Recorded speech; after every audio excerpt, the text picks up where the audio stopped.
முக்கிய செய்தி தமிழ்நாட்டில் ஏப்ரல் 23 எலெக்ஷன் அறிவிச்சிட்டாங்க. எங்க ஓட் ஐடி விரிவான ஏங்க அந்த ஓட் ஐடி எடுத்து கொடுங்க. ஓட் ஐடியா இவங்களுக்கு இந்த எடுத்து கொடுக்குறேன். அப்பா ஓட் ஐடி எடுத்தாப்பா. உனக்கு எதிராக ஓட் ஐடியே ஓட்டு போட்டு நீ என்னத்தை சாதிக்க போறப்ப? நான் சாதிப்பேன். விளாத்தி குளத்துல அந்த அக்கா அந்த மாதிரி இனிமேல் எந்த அக்காவுக்கு நடக்கூடாது.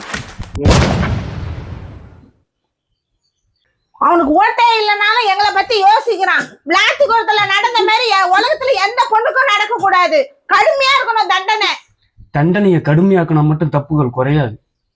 ஒரு டப்பா நிறைய கடுகு எடுத்து கீழே கொட்டு. அந்த கொட்டின கடுகுல எது கெட்ட கடுகுன்னு நீ கண்டுபிடிக்க முடியும்? வெளியில தெரிஞ்ச ஒரு நாயோட கதை இது. இதுக்கு முன்னால விளாத்திகளுக்கு முன்னாடி என்ன நடந்ததுன்னு உனக்கு ஞாபகம் இருக்குமா? அதுக்கு முன்னால எந்த பொண்ணு பாதிக்கப்பட்டிருக்கான்னு தெரியுமா? மறந்துட்ட. ஏன்? எங்கேயோ ஒரு நாய் செய்யற தப்பு அந்த நாயை மட்டும் பேசுறோம். ஆனா பின்னால எத்தனை ஓநாய்கள் இருக்காங்க தெரியுமா?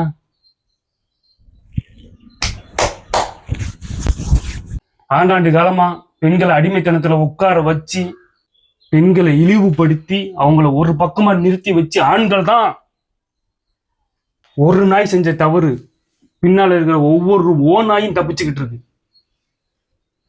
பெண்கள் போயிட்டு எல்லாம் சந்தோஷமா இருந்துட்டு வராங்க. தண்டனை கடுமையாயிடுச்சுன்னா சந்தோஷமா இருந்துவாங்கன்னு நினைக்கிறியா? தப்பு பண்றவன் தப்பு பண்ணிக்கிட்டே தான் இருப்பான். கடுமையான தண்டனை கிடைக்குதுன்னு நினைச்சிட்டு அடுத்த தடவை நம்ம மாட்டிக்கவே கூடாதுங்கன்னு ஒரு பெரிய ஒரு தப்பு ஒண்ணு பண்ணுவான். பிளானிங். இவன் நிறைய யோசிக்கிறான். இங்க ஐடியாவே மாத்தணும். ஒரு ஐடியாவே மாத்தணும். அப்ப என்னதான் பண்றது? பெண்களுக்கான கொண்டாட்டம், பெண்களுக்கான வளமான வாழ்க்கை, பெண்களுக்கான பொருளாதாரம், பெண்களுக்கான சந்தோஷம் உச்சத்துக்கு என்னைக்கு போதோ அன்னைக்கு ஒவ்வொரு ஆண்மகனும் பெண்ணுடைய கால் விரல கூட தொடுறதுக்கு யோசிப்பான். அத்தடி ஒரு இனமே முழிச்சுக்கிடுச்சுடா. ஒரு இனமே கொண்டாட்டத்துல இருக்குது. இந்த நேரத்துல நம்ம போய் தொட்டோம்னா மொத்த கூட்டமும் நம்ம மேல திரும்பிடும். நம்ம தப்பே பண்ணக்கூடாது. அதுதான் அந்த பயத்தை உருவாக்கணும். இந்த ஒரு நாய்க்கு நீ தண்டனையை கடுமையா கொடுக்க சொல்றிய. இவ்வளவு தாண்டி பெரிய பெரிய ஓநாய்கெல்லாம் பணத்தை வச்சுக்கிட்டு இங்க உலகத்துல இருக்கிற எல்லா பெண்களுடைய போறானே. எப்படி போறான்? Idea idea. நம்மளை சண்டை போட விட்டுட்டு பணம் இருக்கிறவங்கலாம் தப்பு பண்ணலாம். அங்க பெண் எதிர்த்து பேசுனா எங்கேயோ ஒரு மூலையில இருக்கிற ஒரு நாய்க்கு ஒரு போதைப் பொருள் ஈஸியா கிடைக்குது. ஏன்? எங்கேயோ ஒரு மூலையில இருக்கிற அந்த நாய்க்கு அந்த பெண்ணை அவனுடைய சுய இன்பத்துக்காக பயன்படுத்தலாம்ங்கிற இந்த மூளை எப்படி வந்தது? யாரு கொடுத்தது?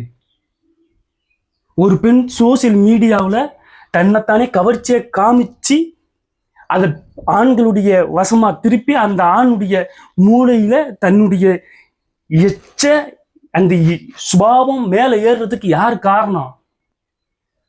பெண்ணினுடைய அதை சோசியல் மீடியாவில் கவர்ச்சியை காமிச்சா தனக்கு பொருளாதாரம் தனக்கு வருமானம் வந்துடும். அப்படிதானே? அதை உருவாக்கி கொடுத்தது யாரு? ஒவ்வொரு நாளும் ரோட்ல, வீட்டுல, வேலைக்கு போற இடத்துல, ட்ரெயின்ல, பஸ்ல, ஆட்டோல, பக்கத்து வீட்டுல, வீட்டுக்குள்ள எத்தனை பெண்கள் நிம்மதி இல்லாம இன்னி வரைக்கும் வாழ்ந்துட்டு இருக்கா தெரியுமா? உடம்பு புள்ள புழு. வெளியில போயிட்டு வீட்டுக்குள்ள வந்த புழு ஐயோ வந்து வாந்தி எடுத்துடுறாங்க. அப்படியே முகத்தை கழுவிட்டு அதோட சேர்த்து கண்ணீரையும் கழிட்டு அடுத்த வேலையை பார்க்க போயிடுறாங்க. அவங்களுக்கு நிம்மதியா ஒரு நிமிஷம் கூட உட்காந்து அழுகிறது கூட நேரம் கிடையாது. வீட்டுக்கு வந்த உடனே தக்காளியை விட்டு கத்திரிக்காய் விட்டு முருங்கைக்காய் விட்டு அடுத்ததை மறந்துட்டு போயிடுவாங்க. அப்படி மறுபடியும் ஒரு நாள் தூங்கி எழுந்தோன்னா மறுபடியும் அதே ரோட்ல, வீட்டுல, காட்டுல, மேட்டுல, வேலைக்கு போற இடத்துல, பஸ்ல, ட்ரெயின்ல கண்ணால பார்த்து நகைப்புல நகைச்சு வார்த்தைகளால இன்னைக்கு ஆண்டாண்டு காலம் அதைத்தானே பண்ணிக்கிட்டு இருக்காங்க. இவன் போய் அந்த பொண்ணை தொடுறதுக்கும் அந்த பொண்ணை அபியூஸ் பண்றதுக்கும் ஒரு எண்ணத்தையே கொடுக்க கூடாது. மொத்த கூட்டமும் கொண்டாடிக்கிட்டு இருக்குது.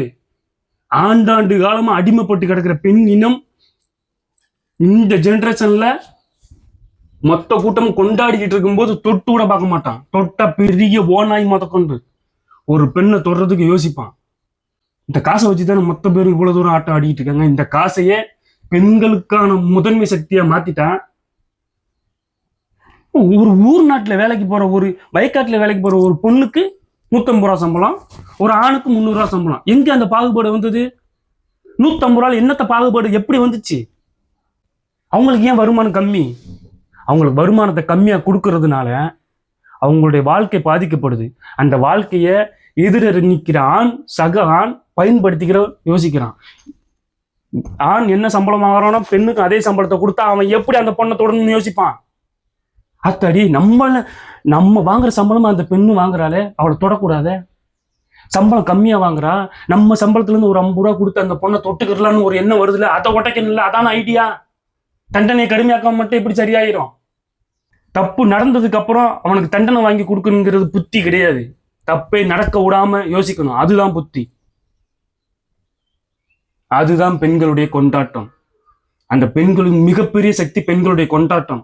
உச்சத்துல இருக்கும்போது எந்த ஆன்மாவும் தொட மாட்டான், எந்த நாயும் தொடாது, எந்த ஓனாயும் தொடாது.